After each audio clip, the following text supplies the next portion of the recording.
I was I was thinking as the choir was singing, and then we join in. There's a promise in the book of Revelation that one day in eternity we're all going to gather around the throne of our King, and we're going to worship Him apparently in all the languages of the world, languages that have faded away, languages that we use, and languages that are yet to be discovered.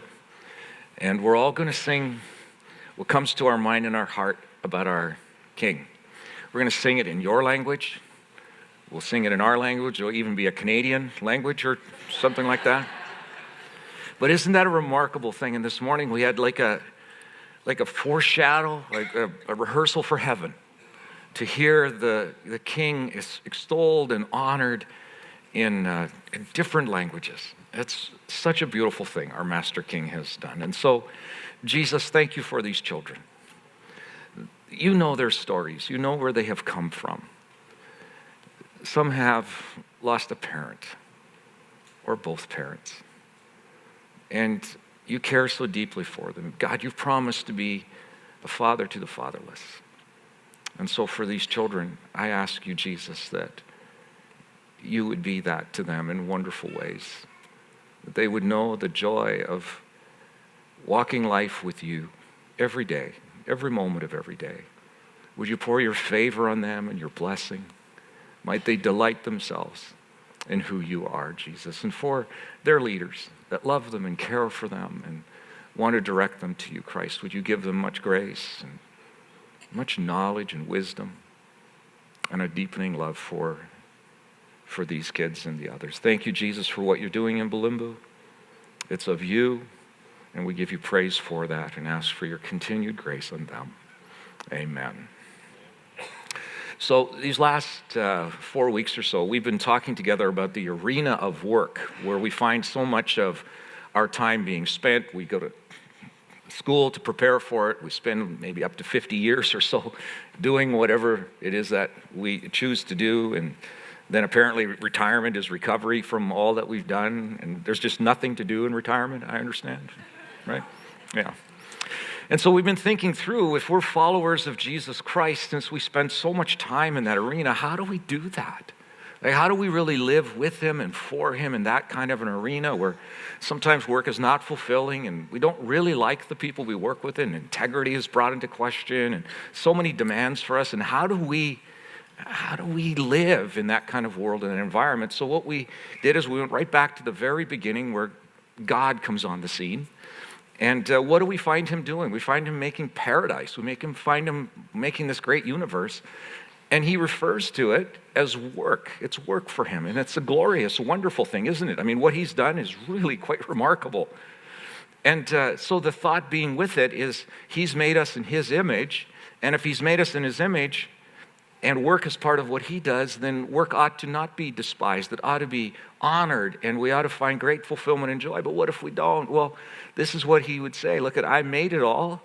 It kind of got wrecked, and with that work kind of got wrecked. It lost its original purpose. But tell you what, if you do this with me, because I offer to do the restoration, redemption work of your lives and this world as a whole with you, everything that you put your hand to becomes a redemptive story of one kind or another. So whatever you find yourself in, whatever you find you're giving yourself to, it matters so much to Him. We've been asking this question of the work arena around two questions. Does my work matter to God? Well, yes. Yes, it does. Every little bit of it. Even if you don't find fulfillment and joy and delight in it, yes, it's of great significance to Him. Now, that might be a little hard to really live in and believe. And the second question we've been asking, does God matter to my work? And if so, how does that happen? But for this morning, I want to go back to the start of the book of Genesis, where God talks about His creation and how He works at it for 6 days. Can we go back to that verse? Genesis 2, verse 1. It says, "So the creation of the heavens and the earth and everything in them was complete." 6 days He's done. On the seventh day, God had finished His work of creation. So what do you do if you're God and you've done the project that you said you would do. Now he's still creating, right? He didn't stop. But what he had planned to do was now done and complete, and he says it's good. What do you do next? Well, apparently that's what you do. This is what it says. So he rested from all his work. Verse 3 says, and God blessed the seventh day, and he declared it holy, because it was the day when he rested from all his work of creation. Okay, so he rested. Can we pause on rest for just a little bit here? Like, what does that really mean? What does it mean that he took rest? Well, the word does not mean that he was tuckered out, that he was just bushed from all the work that he had done, that somehow he needed a day off. Now, that might be hard to believe, because if you build a mountain peak from north of North America to South America, and you build over 100 peaks that are 12,000 feet high, made of solid granite, that takes a little bit of work. You could be a little tired after that, couldn't you? Well, we would be, right? Or imagine this, 2,348 miles of the Mississippi River, okay? Can you imagine the federal, state, and county regulations he had to get through? And then, the whole environmental impact studies and all that stuff, you'd be exhausted after doing that, wouldn't you? Like, even if you're God, you'd be tired out. Or imagine just the work it took to put Orion's belt in place. And then the work to keep it there, right? Or for my friends from Africa, imagine, I think he apologizes for this, like the wildebeest. Like, what was he thinking? Have you seen this? It's like he had like body parts of animals left over, and he just kind of all put them into one and made that. It's not the most beautiful animal in the world, is it? No, but he was tired, right? It's the best he could do when he was tired. No, of course not. We know that God doesn't get tired, and so he's not like saying, hey, I need to put my feet up, I need to chill a little bit, get a glass of wine, and just relax for a while. That's not what this rest thing is all about. You know what it really says? We read rest, and we apply some spiritual term to it, some religious practice to it, or whatever it is, but you know what it really means? This simple. He stopped working. Yeah, that's simple. There's nothing more to it. It says on the seventh day, he stopped working. He just stopped. Why would he stop working? What is that? Well, if you pull the verse apart a little bit, you're going to see he does it for two reasons. One is to bless the day, it says, and to declare it holy. And apparently the only way he could do those two things was to stop working. It's so interesting. So what does it mean to bless the day? Well, it meant to celebrate it, to actually stand back from it and go, not bad. Pretty good what we've done these last 6 days. I mean, it's really quite amazing. It's like this. Did you see the sunset on Wednesday? No? It was incredible. Elfie was driving from her place of work back home, and she drives into the west at sunset. She says, you got to go look. So I went out my front door. The sky's just ablaze. It's just amazing. Now, I wasn't the only one that saw it. My Facebook and social media feeds just lit up. Others had seen it. That's what celebrating the day and blessing the day is. It's looking back, looking over it and going, oh my goodness, it's amazing. And apparently he couldn't do that if he kept working. So he stops to bless the day. Secondly, it says that he wanted to declare it holy. What does that mean? It's like he says, I'm going to make a day unlike the first 6 days because the purpose of the next one is not like the purpose of the first 6.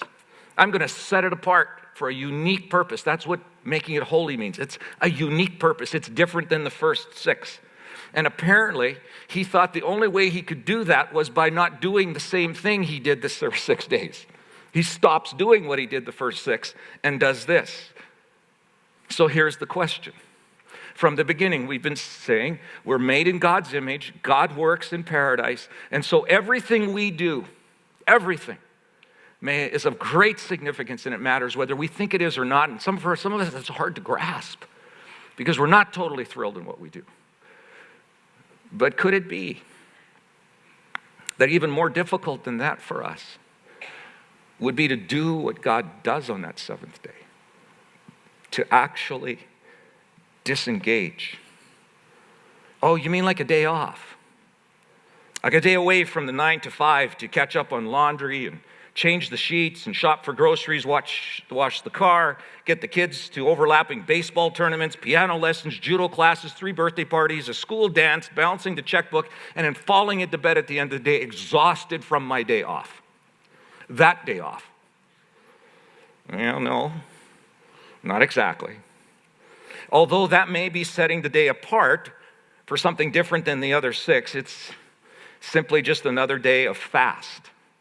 Congested, busy, hurried kinds of things, doing lots of fast things.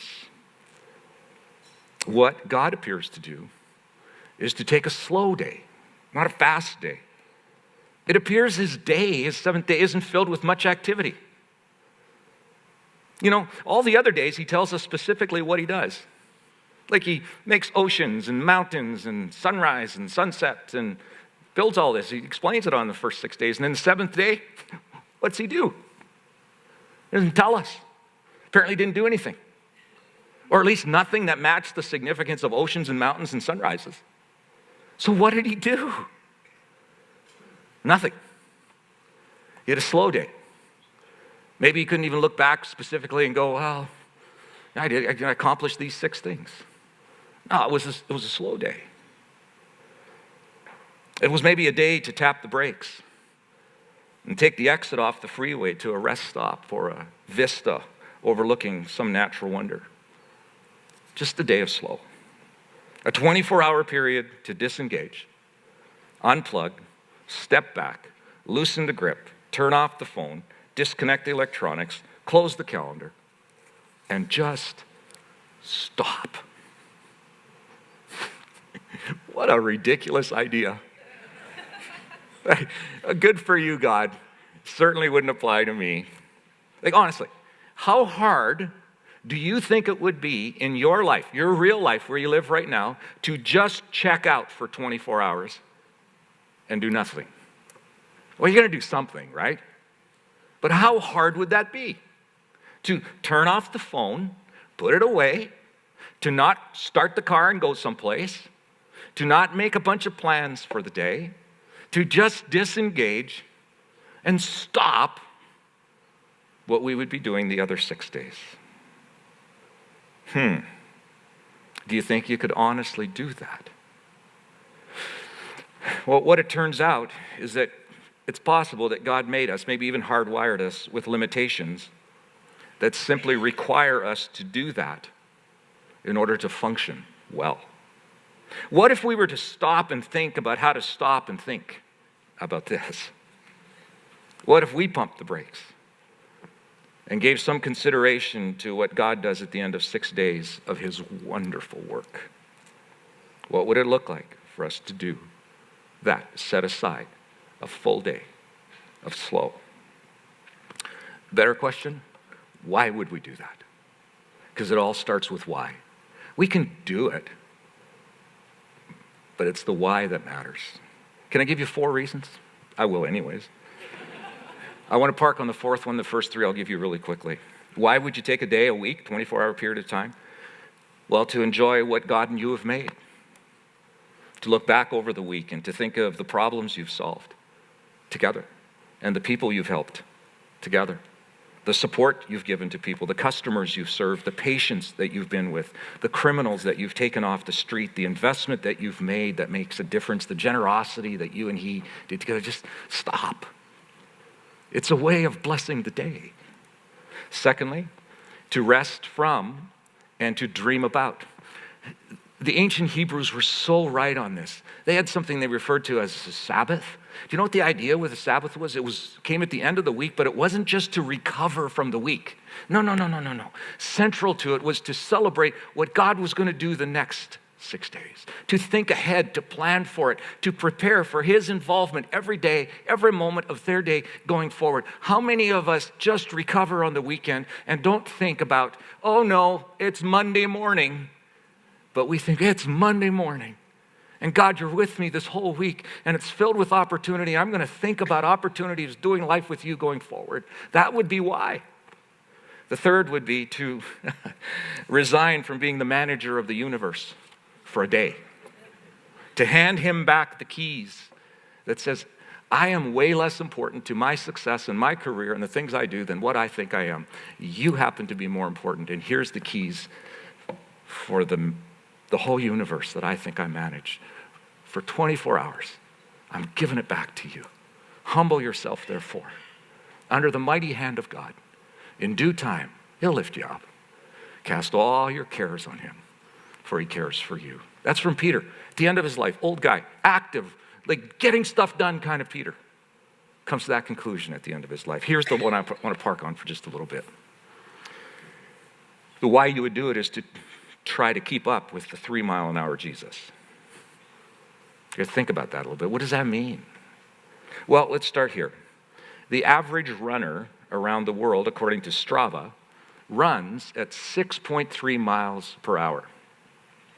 In the U.S., just because we're better and faster, we run at 6.4 miles an hour as a whole. That should be indicative. Little context, Usain Bolt, the Jamaican Olympic champion, runs at 28 miles an hour for 100 meters. An average jogger runs at about 5 miles per hour. And the average human walks through life at about 3 miles an hour when they're not in a hurry. I'm an overachiever. I timed myself. I'm 3.1 miles per hour. Here's the point.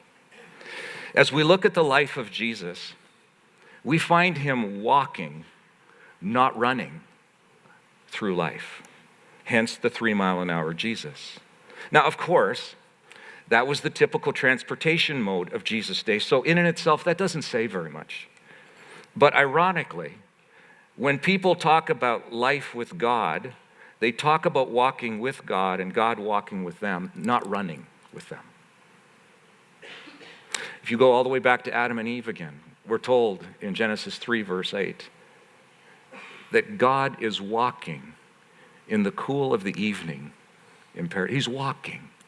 It almost sounds he's just sauntering, hands in his robe pockets or whatever, and just walking through the garden. There's something deeper here. Jesus walks slowly because he is love. If he were not love and loved like he does, I think he would have walked a lot faster. You see, love, it appears, has a certain speed, cadence to it, a pace to it. But it's an inner speed. It's a spiritual pace. And it happens to be slow. You see, you cannot love really fast. You cannot do it. Here's the thing, though. In our culture, slow is a pejorative term. So, for example, if someone has a lower IQ, we refer to them as slow. At lunch today, if you get lousy service, it's probably going to be because it's slow. If you read a book or watch a movie and you find it's boring, you're probably going to say, well, it's just slow. If you follow someone in the HOV lane traveling below the maximum speed, you're going to say something indicate to them in some way that they're just slow, right? So slow is bad, fast is good. However, hurry and love are just plain incompatible. They don't work together. My worst moments as a husband, dad, employer, and employer have been when I'm in a hurry.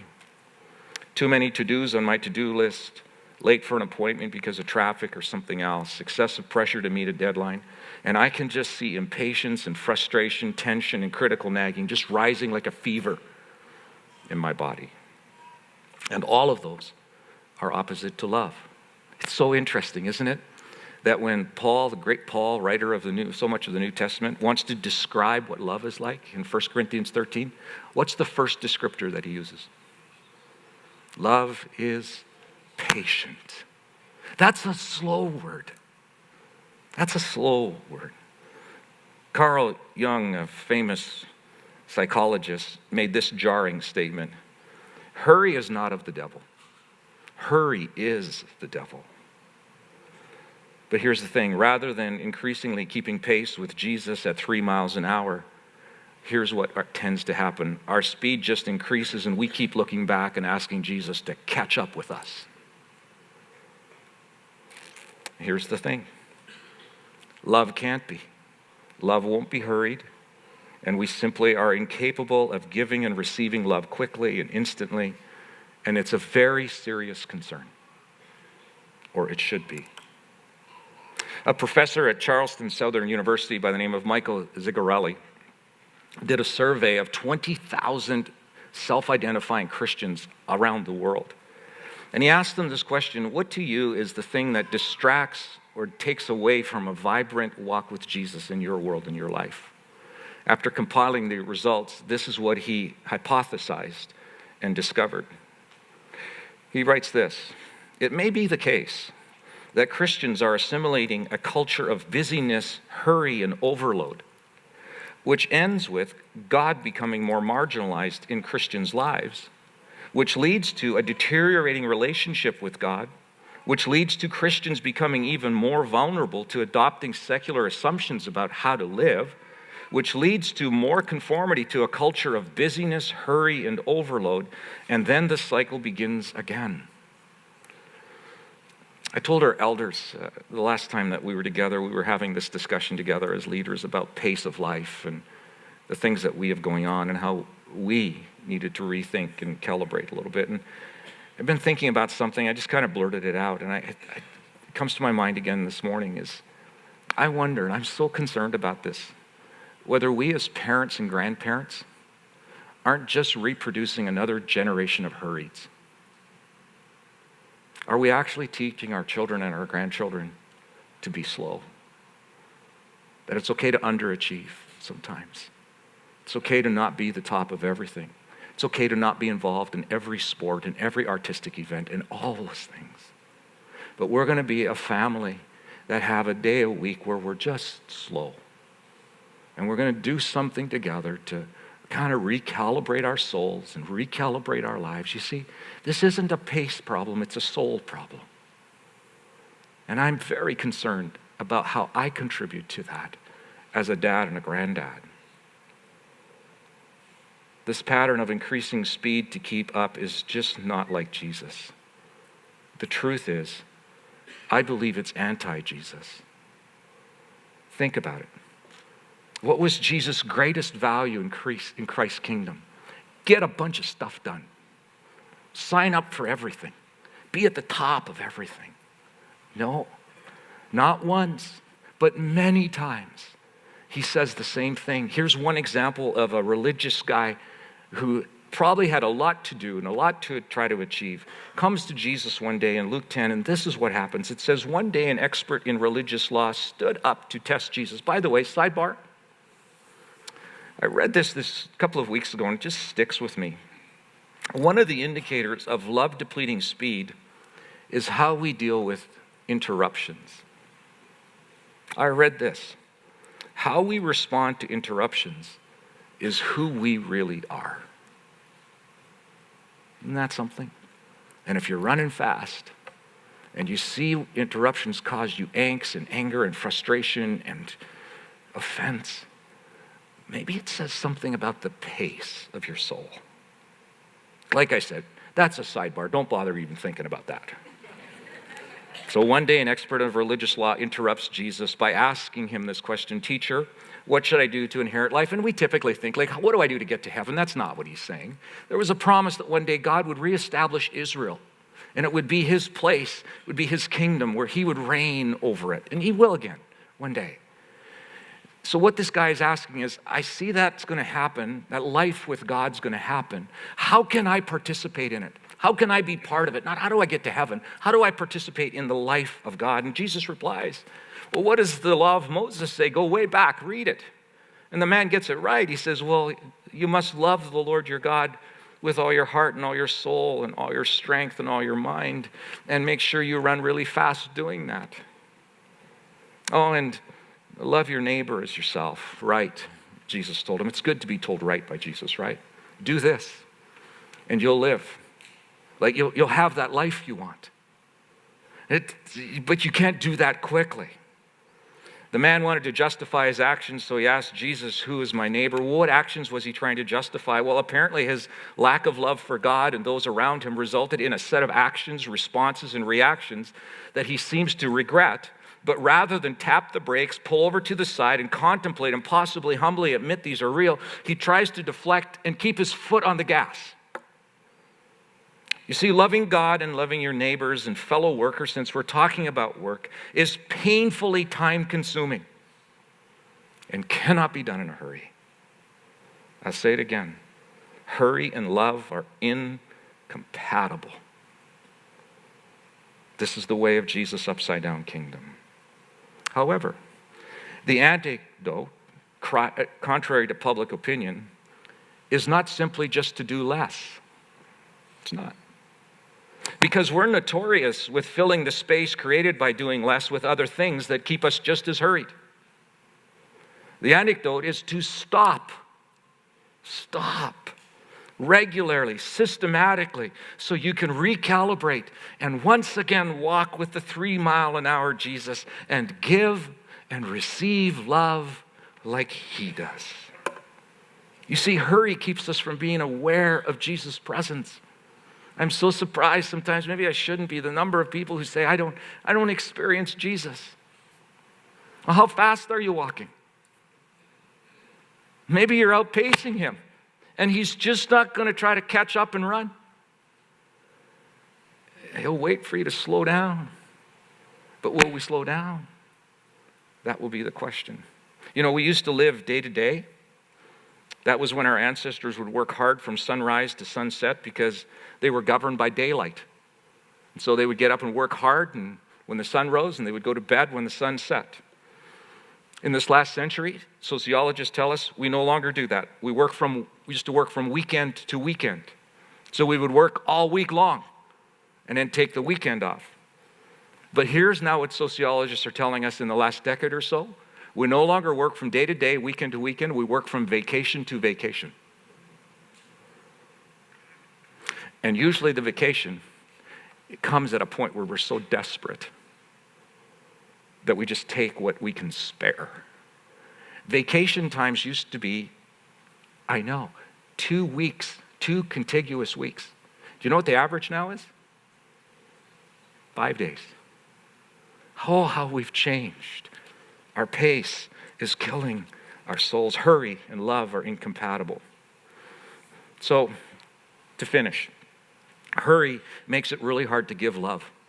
When you've got an employee that is in trouble and in difficulty, if you're too busy, it's just hard to get involved because it's going to take your time. If you work next to someone who's in trouble and needs your help as a fellow employee and you're running at the pace that we run at, it's just easier to ignore that because that's going to take a little more time. You see, it's hard to give love in a hurry, right? You know what's worse? It's hard to receive love in a hurry. And we only give love out of the love that we've received. I told this story Christmas Eve, and I'll say it again.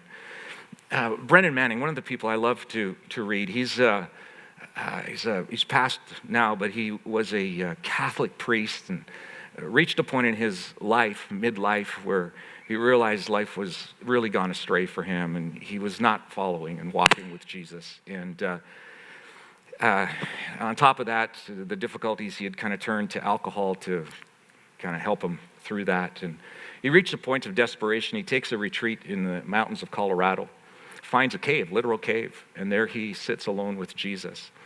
And Jesus gives him this vision that marks his life. And in the vision, Brennan Manning is taken up to heaven and stands before the proverbial pearly gates.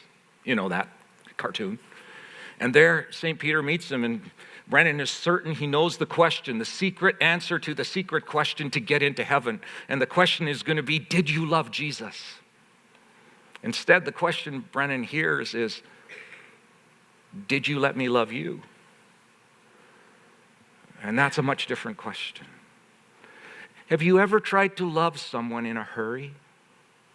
You can't do it. You can't receive it either. How many of us can think of maybe our own children, or when we were children, we drew this beautiful crayon drawing for our mom and our dad because we wanted to give them a gift of love. But they were so busy doing other things that they took it and ignored it, maybe stuck it on the fridge, didn't make a big deal to us and for us. And, they're just too busy to love. Jesus comes along and he walks at a pace because he knows the pace at which we can receive his love, and oh, how he wants to love us.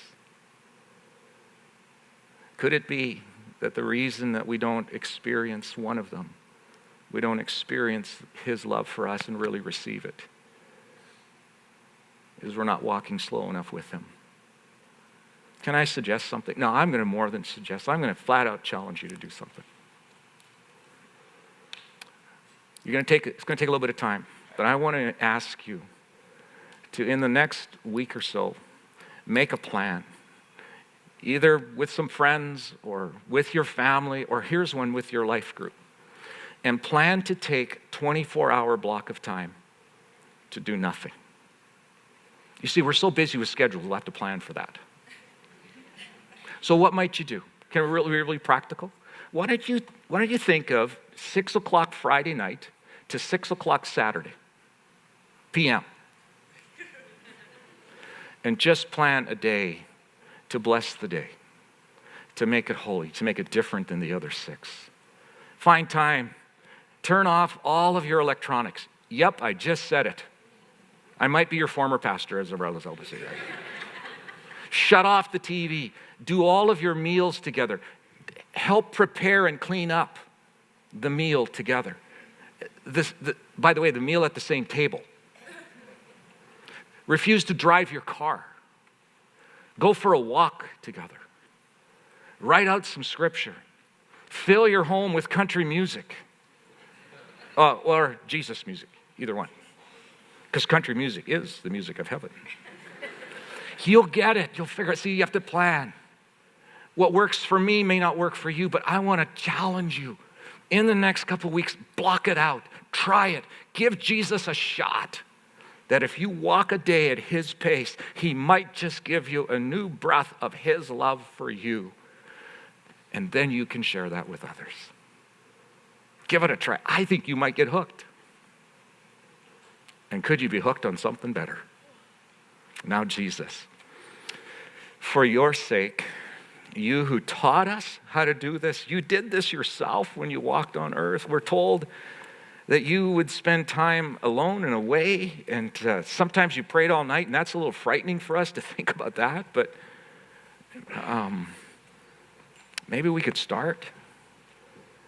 Jesus, for some reason, you didn't just model that for us and go, just like, that's a good example. You communicated that you needed that to be with your Father so that you could do and think and be just like your Father, so that when we would think of you, we would think of him, and may it be that we would live the kinds of lives at the pace where you can love us and we can love others, so others would say, I think maybe that's what Jesus is like. Help us, Jesus. To that end, we'll ask, and we'll be thankful for it. Amen.